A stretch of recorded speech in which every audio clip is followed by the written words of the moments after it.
Dear sisters, peace be with you. In this session, I'm going to speak about two important things. See, we discuss about the blessings, how God looks at you, values you. Then you will look at yourself. What are the good things you have already cherished in you because of particular shape, character, all those things, wonderful things. But you also find a predominant negatives that is killing you day in and day out. There are so many things that you are upset with yourself, you are upset with the people, you are upset with the world, it's upset with the society, you are upset with the people who are against you, who are putting you down, all those things. So, but the problem is we eat the negatives. We eat the negatives. This is called mind processing. Lot of things are happening in the mind processing. Negative mind processing will touch because very deep, and there are so many negatives that is putting you down. Therefore, you suffer. Your religious life, you came with all the happiness, but what happened once you came inside? There are so many things that are not according to your expectation. The people are not according to your expectation. Your community members are not according to expectation. So many things are not okay.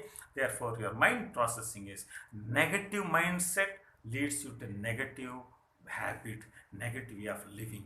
There are so many things that is disturbing you, and also you'll find the negatives have got some of the thing that you are bearing from childhood. So we'll try to touch these issues in this particular session. Very important. Now, now mind processing. What is the negative thing we come across? Sometimes we come across. I'll just go one after another. You just feel what is appealing to you. You can write it down. Otherwise, don't worry. So the first thing that puts you down is you are feeling that nobody really loves me. Nobody likes me.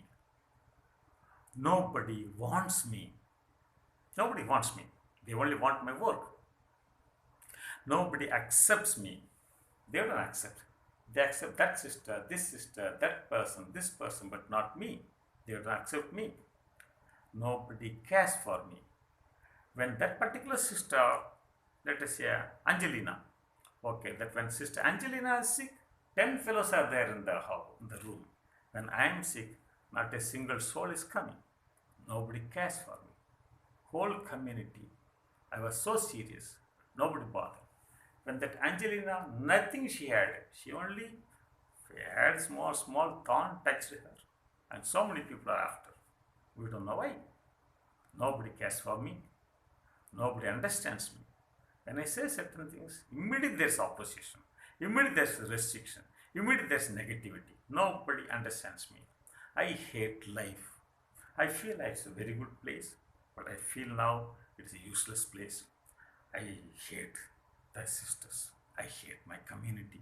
I hate the way the people are living. I don't get along with their mindset. I hate life. I hate my body, my color, my structure, my size, my shape, everything disturbing me. I hate it. Therefore, I am entering into some kind of negativity. I am not important. I feel I am not at all important.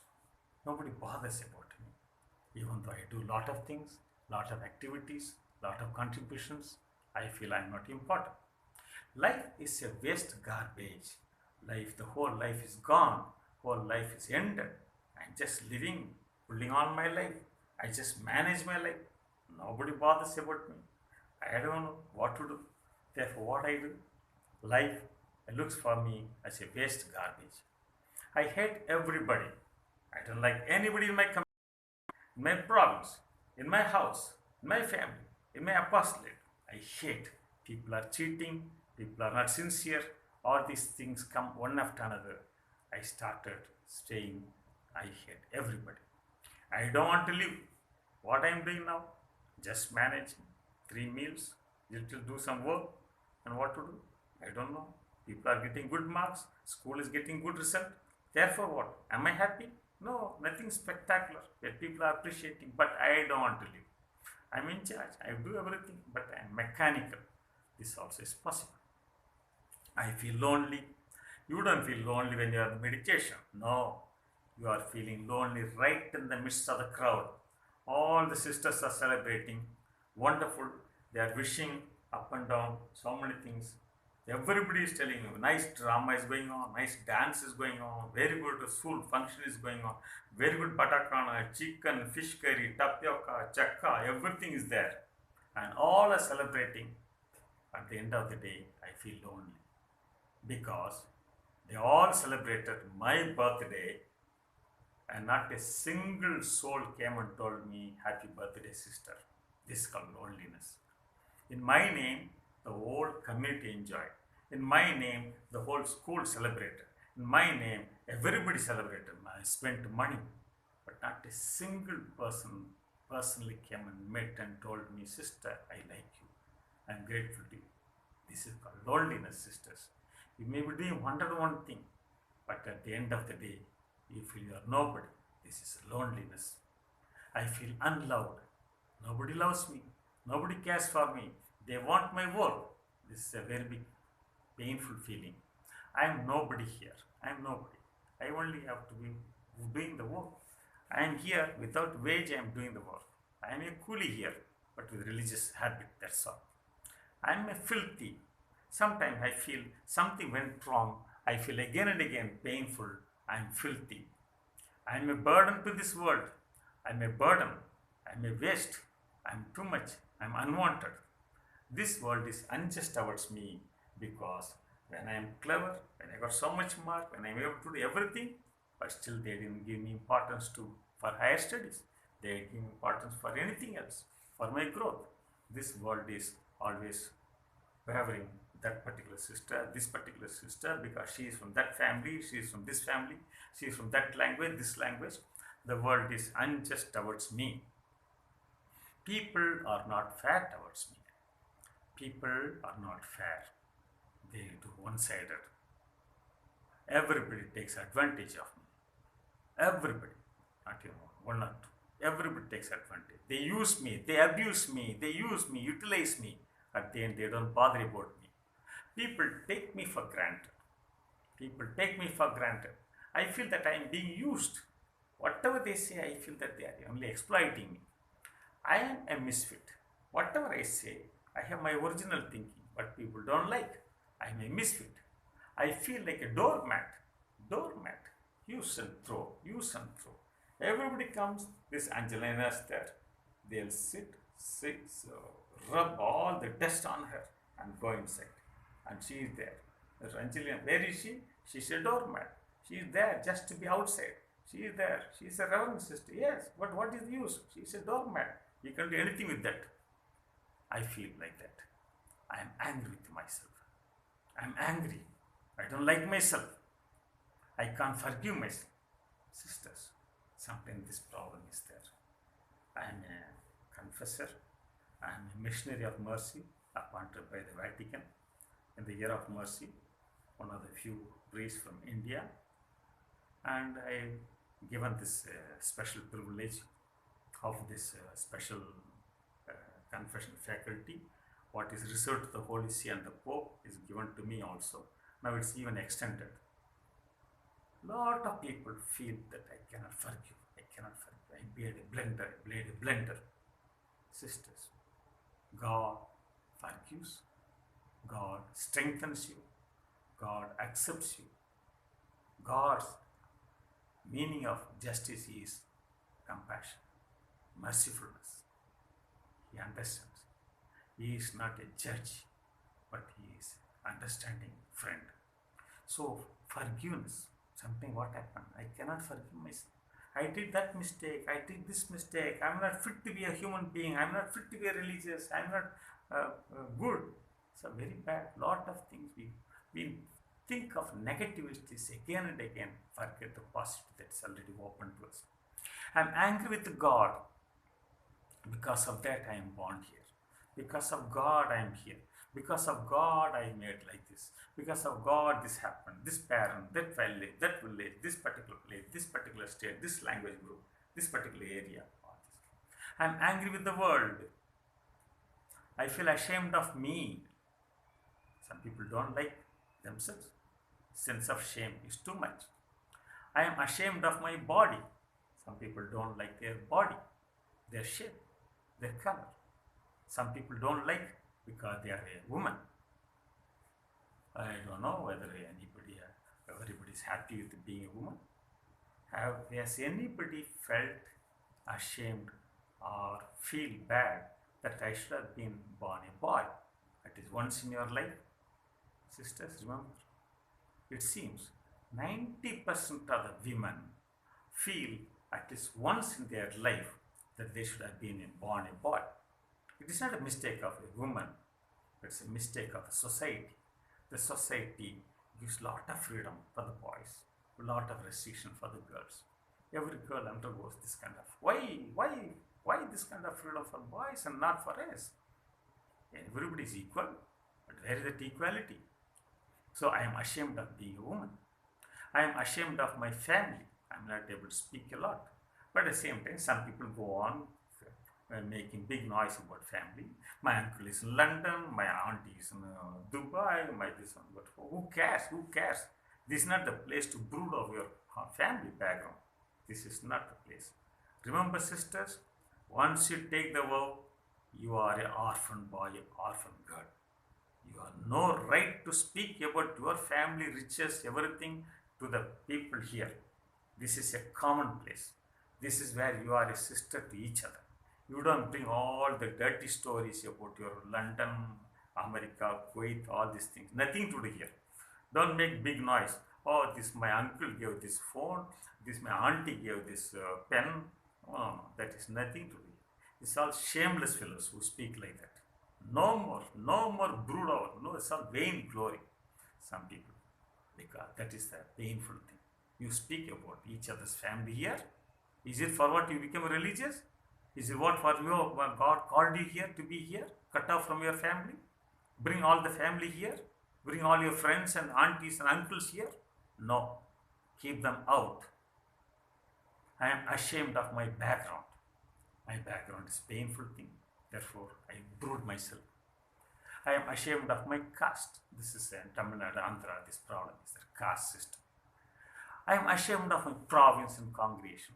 I believe something else, but something else is happening. I don't know. I don't like this province. I don't like this congregation. I don't like my community. All these things may happen.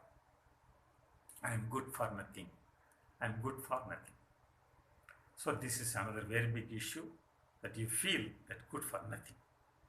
So these are some of the things. Now you spend some time, just 2-3 minutes, write what touched you most. What is the most painful thing that you come across in all these things, the negatives. These are the negative feelings. The topmost 3 negatives in all that I read. Just remember any 3 things that comes immediately to your mind. This negative has been dominating in my life. Feel it, just be attentive. Don't put yourself down. Don't brood yourself. No, just be aware. What is the negative that is lingering on in you? Just be attentive, and gradually you'll see that things have to be changed or accepted. Sisters, so far we have selected the negatives because this is very painful thing that we are brooding over the negative, live with the negatives. That's very painful thing. We repeat the negatives, we linger on the negatives, but there is some reason for our negatives. There is something not going on well. There are some weaknesses in us, but God sees the history behind. From your childhood until now, you have been carrying lot of impact, lot of things. And every child is born a new gift. But what is happening to the child when the child is inside, when the child is going? What is the history behind our weakness? Why this particular weakness is strong in me? You must have felt very bad about yourself. You must have felt very painful. Why this particular thing is so strong in you? Why this negative impact is very much in you? Now I am going to speak something about that. I am going to speak something for that particular thing. So just listen to the second part of this particular thing. So it is about the childhood upbringing and its impact in life. Now we'll go to different prayers are there. You can pray for the children, the psalms, other things are there. I'll leave it with you. Now I'm going to straight away go into this particular talk on different ways we are connected to the other. This is a big research is going on. This is called epigenesis. It's a research called this, the study on epigenesis. The study is called epigenesis. This is connected to the childhood, and childhood starts with the babyhood. Baby starts with the conception. It is not the day of birth, is not the first day of your life. No, it's only delivery date. Most of you are celebrating birthday, which is a delivery date. It is not the day of your birth. The day of your birth is the day of conception. That 9 months or 10 months, whatever be the thing, those 9 months are included in your life, because so many things are happening in those 9 months when you are in the womb of your mother. So therefore, this study called epigenesis, and Daniel Goleman's study on marshmallow experiment, why certain children follow this way, that some people follow differently, they behave differently. All these things are called Daniel Goleman's marshmallow experiment. That study, another study is called Conrad Lawrence's study on called imprinting. A child is imprinting herself or himself on somebody else. They follow somebody. Imprinting. Attachment theory. John Bowlby, his idea of attachment theory is also very much connected to our character. Whether positive or negative, it's very much connected to the attachment theory. Therefore, let us now remember what is really happening. What we receive in our childhood, we respond later on. For example, I'll read from here so it will be easy for you. If a child lives with the criticism, she learns to condemn. If you come across some sisters in your community always condemning each other, always condemning this, that, this person, that person, the idea is that particular, when she was a small baby, she lived always, was always criticized by others. If a child lives with hostility in the early stage, she learns to fight for everything. In the community or the school or anything, small things also she will fight, she will shout, she will see, grab things, she will make big noise about it. If a child lives with ridicule, she learns to be very shy. You will come across some sisters, very important sister, very important, but they are very shy. They are not open their mouth because they were always ridiculed. If a child lives with shame, she learns to feel guilty. Some people in small matter they feel guilty, terribly guilty, because they lived their past life and they were small babies. They lived in shame. Small thing, they said, "Oh my God, you should not have done. You should not have done." These children become very much guilty. The guilt conscience is very, very strongly built in their childhood because of some particular circumstance.